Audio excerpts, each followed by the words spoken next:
मेरा नाम सोनम है। मैं गाजियाबाद की रहने वाली हूँ। मैं एक बहुत ही बड़े परिवार से हूँ। मेरे पापा इलेक्ट्रॉनिक्स के एक बहुत बड़े व्यापारी हैं और उनका एक दोस्त है मनोहर, जो कि पापा की कंपनी में पार्टनर भी हैं, जिनको मैं चाचा कहती हूँ। वो कनाडा में रहते हैं और वहीं से हमारा बिजनेस संभालते हैं। वह बिजनेस के सिलसिले में ही भारत आते हैं। इस बार कई सालों बाद वो भारत आए थे, तो वह पापा को सरप्राइज देना चाहते थे, तो वो पापा को बिना बताए ही भारत आ गए। बेंगलुरु में अपनी मीटिंग खत्म करके चाचा सीधे दिल्ली हवाई अड्डे पहुँचे और हवाई अड्डे से टैक्सी लेकर वहाँ से वह हमारे घर गाजियाबाद आ गए।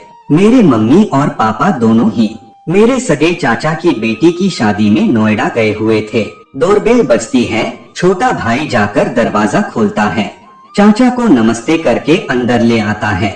मेरा डांस कंपटीशन था, इसलिए मैं और छोटा भाई घर पर ही रुक गए और हमें अकेला देखकर हमारी दादी भी घर पर ही रुक गई।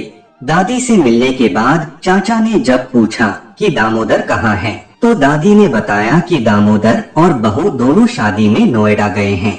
अभी दादी और चाचा बात ही कर रहे थे कि मैं उनकी आवाज सुनकर बाहर वाले कमरे में आ गई और चाचा को देखकर बहुत खुश हो गई और तुरंत जाकर चाचा से लिपट गई। चाचा मेरे लिए कनाडा से एक बहुत ही सुंदर और बड़ी सी डॉल लाए थे, जिसे देखकर मैं बहुत ही प्रफुल्लित हो उठी। और मेरे छोटे भाई अनिकेत के लिए सोनी का एक वीडियो गेम लाए थे। मैंने उन्हें उनका कमरा दिखाया और फ्रेश होने के बाद उन्हें चाय नाश्ता वगैरह कराया। बातों ही बातों में समय कैसे बीत गया कि कुछ पता ही नहीं चला। मेरी दादी उन्हें बचपन से जानती थी, क्योंकि वह मेरे पापा के पुराने दोस्त थे।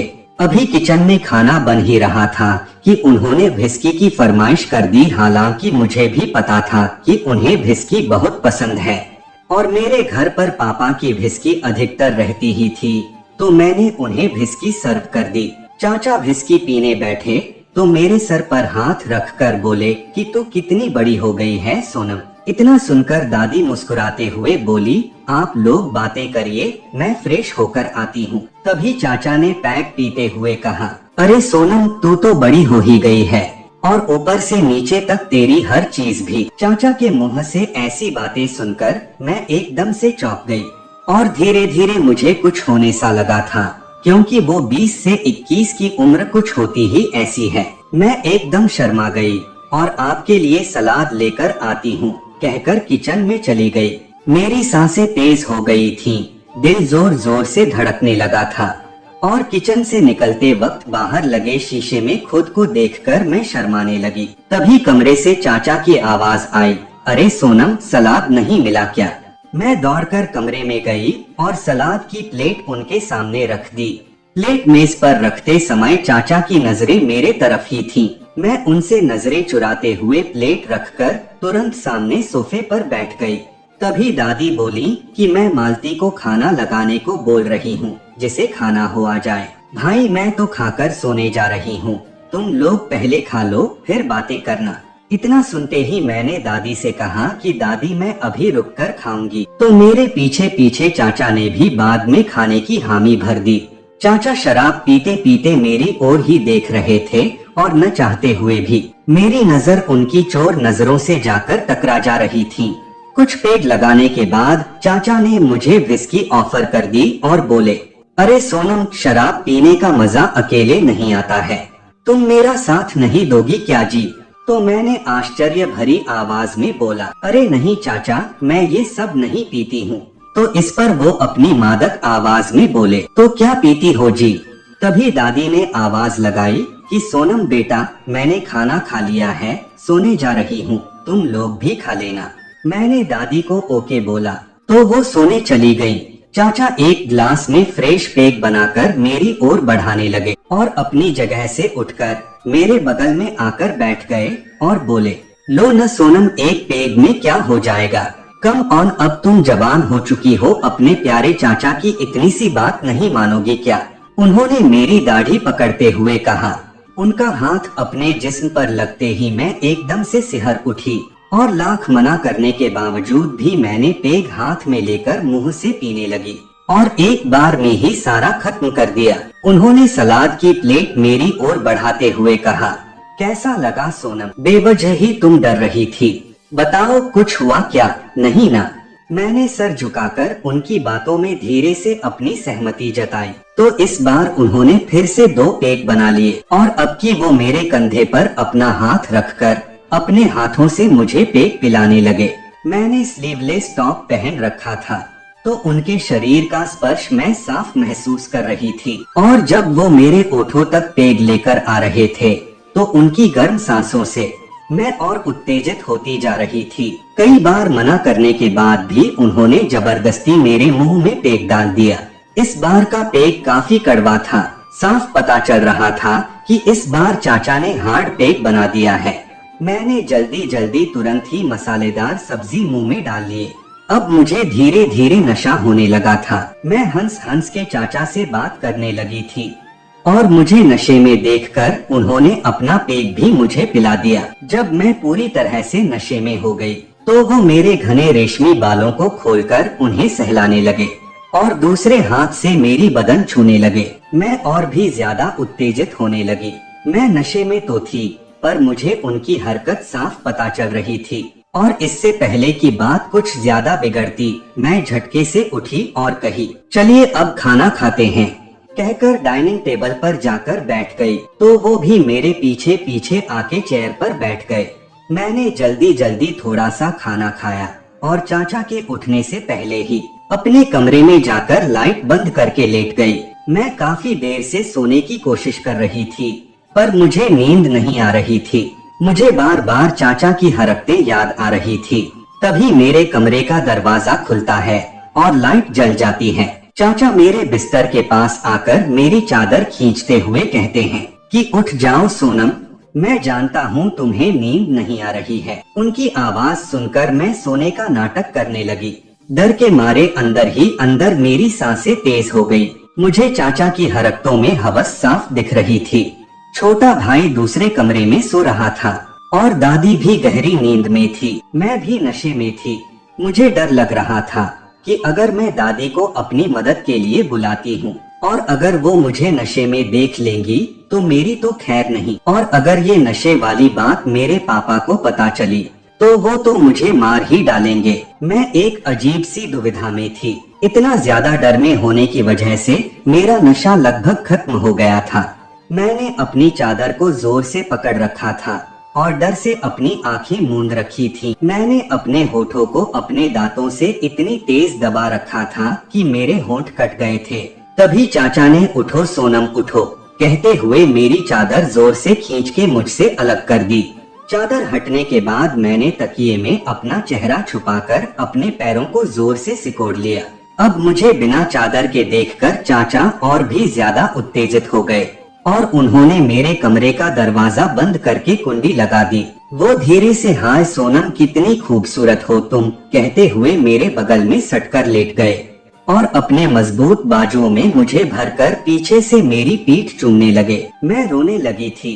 मेरी सुगबुगाहट सुनकर वो मेरे गाल पकड़ने की कोशिश करने लगे पर मैंने जोर से अपना चेहरा तकिए में दबा रखा था। जब उन्हें मेरा चेहरा नहीं मिला तो वो बैठकर मेरे पैरों को अपने हाथ से दबाने लगे और धीरे से मेरे पैजामे में हाथ डालकर उसे उतारने की कोशिश करने लगे। मैंने अपने पैरों को और जोर से सिकोड़ लिया और जोर जोर से रोते हुए गिड़गिड़ाने लगी। चाचा छोड़ दो मुझे, ये आप क्या कर रहे हैं? मैं आपकी बेटी की तरह हूँ, प्लीज छोड़ दीजिए मुझे। पर उन पर तो जैसे आज हवस का भूत सवार था। उस समय तो ऐसा लग रहा था कि आज वो मुझे चबा ही जाएंगे। उन्होंने मुझे कहा, साली अब तू जवान हो गई है, तेरा बॉयफ्रेंड नहीं है क्या? उनकी ऐसी बातें सुनकर मैं जोर जोर से रोने लगी। मैं यही सोच रही थी कि किसी तरह दादी यहाँ आ जाती तो मुझे बचा लेती, पर दरवाजा बंद होने की वजह से आवाज बाहर नहीं जा रही थी। मैं खुद को बहुत ही असहाय महसूस कर रही थी। तभी न जाने कहां से मुझ में इतनी ताकत आ गई कि मैंने जोर से अपने दोनों पैरों को झटका और पैरों के ठीक पीछे बैठे चाचा को दे मारा। नशे में होने के कारण वो हल्का सा धक्का उन्हें जोर का लगा, जिसकी वजह से चाचा सर के बल बेड से नीचे गिर गए और गिरते वक्त उनका सर बेड के पीछे रखे एक स्टूल से जा टकराया और वो बेहोश हो गए। मैं उन्हें देखे बिना ही तुरंत दरवाजा खोलकर दादी दादी चिल्लाते हुए कमरे से बाहर निकल गई। मेरी चीख सुनकर दादी तुरंत उठ गई और मुझे पकड़कर अपने सीने से लगा लिया। उन्हें लगा कि मैंने कोई बुरा सपना देखा है, पर मेरी हालत देखकर, मेरे बिखरे हुए बाल और रोने से सुजी हुई आंखें देखकर वो घबरा गई और पूछने लगी, क्या हुआ बेटा, क्या हुआ बोलो। तो मैंने एक वाक्य में उन्हें सब बता डाला। मैंने कहा कि दादी मुझे बचा लो, चाचा मेरा रेप कर रहे हैं। और इतना कहते ही मैं खुद को उनके सीने में छुपाकर जोर जोर से रोने लगी। दादी एकदम हैरानी से मुझे कसके पकड़कर, कहाँ है वो नीच, कहते हुए उठ खड़ी हुई और मेरे कमरे में पहुंची। कमरे में पहुंचते ही हमने देखा कि एक गाढ़े खून की धारा बेड के नीचे से बहकर दरवाजे की तरफ आ रही है, जिसे देखकर मैं जोर से चिल्ला उठी। दादी ने मुझे चुप कराने की कोशिश की, पर मैं चिल्लाए जा रही थी कि मैंने नहीं मारा है, इन्हें मैंने नहीं मारा। दादी ने बिना समय गवाए झट से एम्बुलेंस को बुलाया और चाचा को हॉस्पिटल पहुंचाया और साथ ही साथ फोन करके मम्मी पापा को भी जल्दी हॉस्पिटल आने को बोला। कुछ ही घंटों में मम्मी पापा भी घबराए हुए हॉस्पिटल पहुँचे और मुझे सही सलामत देखा तो उनकी जान में जान आई। उन्होंने हैरत से दादी से पूछा कि कौन एडमिट है माँ, इतनी जल्दी हमें क्यों बुलाया। तो दादी बोली कि रुके रहो, सब बताती हूँ। थोड़ी ही देर में डॉक्टर आता है और दादी से कहता है कि अब डरने की बात नहीं है, मनोहर अब खतरे से बाहर है। मनोहर का नाम सुनते ही पापा घबराकर अंदर जाते हैं और अपने दोस्त को इस हालत में देखकर परेशान हो जाते हैं। उनके मन में बहुत सारे सवाल गूंजने लगते हैं कि ये इंडिया कब आया, घर कब आया, चोट कैसे लगी, वगैरह वगैरह। तभी पीछे से दादी पापा को आवाज लगाती हैं कि परेशान मत हो दामोदर, घर चल, सब बताती हूँ। सुबह हो चुकी थी। हम लोग मनोहर चाचा को डिस्चार्ज करा के घर ले आए। उनका सारा नशा अब उतर चुका था, इसलिए वो किसी से नजर नहीं मिला पा रहे थे। पापा उनसे बार बार पूछ रहे थे कि आपको चोट कैसे लगी, पर वो कुछ नहीं बता रहे थे। पापा ने दादी से पूछा तो दादी ने चिल्लाते हुए कहा कि इसी नीच से पूछो कि इसे चोट कैसे लगी। दादी के मुंह से ऐसी बातें सुनकर पापा को कुछ कुछ शक होने लगा। उन्होंने दादी को डांटते हुए पूछा कि साफ साफ क्यों नहीं बताती हो तो दादी ने भी झुंझलाते हुए बोल दिया कि ये नीच तुम्हारी बेटी का रेप कर रहा था। दादी के मुंह से ये सुनकर मम्मी वहीं सोफे पर गिर गई और फटी आंखों से पापा मनोहर चाचा की ओर देखने लगे। चाचा तुरंत ही मुकर गए, बोले, नहीं यार, तेरी माँ झूठ बोल रही, ऐसा कुछ भी नहीं है। तो इतना सुनते ही दादी दौड़ के कंप्यूटर के पास गई और मेरे कमरे में लगे कैमरे की रिकॉर्डिंग दिखाने लगी। उसमें साफ दिख रहा था कि चाचा किस तरह से मुझसे जबरदस्ती कर रहे थे। पापा ने रिकॉर्डिंग देखते ही चाचा को एक जोरदार थप्पड़ मारा और इससे पहले कि चाचा अपनी सफाई में कुछ कहते, उन्हें फिर एक थप्पड़ जड़ दिया। पापा गुस्से में अपनी कार की तरफ भागे और कार से अपनी पिस्तौल लाकर चाचा के ऊपर तान दी। ये देखकर मम्मी और दादी उन्हें पकड़ने लगी। बड़ी मुश्किल से पापा काबू में आए, पर उन्होंने कहा कि ठीक है, मैं इसे नहीं मारूंगा, पर इसे जेल भेजूंगा। तभी मैंने पापा से रिक्वेस्ट की कि चाचा को जेल न भेजें, नहीं तो पिंकी की जिंदगी खराब हो जाएगी। पिंकी मनोहर चाचा की बेटी थी, वो भी मेरे ही बराबर थी, पर उसकी माँ नहीं थी। चाचा के अलावा उसका इस दुनिया में कोई नहीं था। मेरे कई बार कहने पर पापा ने मेरी बात मान ली और उसी दिन पापा ने उन्हें अपनी पार्टनरशिप से हटा दिया और उनके हिस्से के 25 लाख रुपए उन्हें देकर उन्हें कंपनी से भी निकाल दिया। अब मनोहर चाचा का हमारे यहाँ से रिश्ता पूरी तरह से खत्म हो चुका है। अब वो क्या करते हैं क्या नहीं, हमें कुछ नहीं पता, पर उस दिन की घटना से मुझे गहरा सदमा पहुँचा है। अब मैं घर पर अकेले रहने से बहुत डरती हूँ। तो फ्रेंड्स, ये कहानी आप लोगों को कैसी लगी कमेंट सेक्शन में जरूर बताइएगा। अगर कहानी पसंद आई तो वीडियो को लाइक और चैनल को सब्सक्राइब जरूर करिएगा।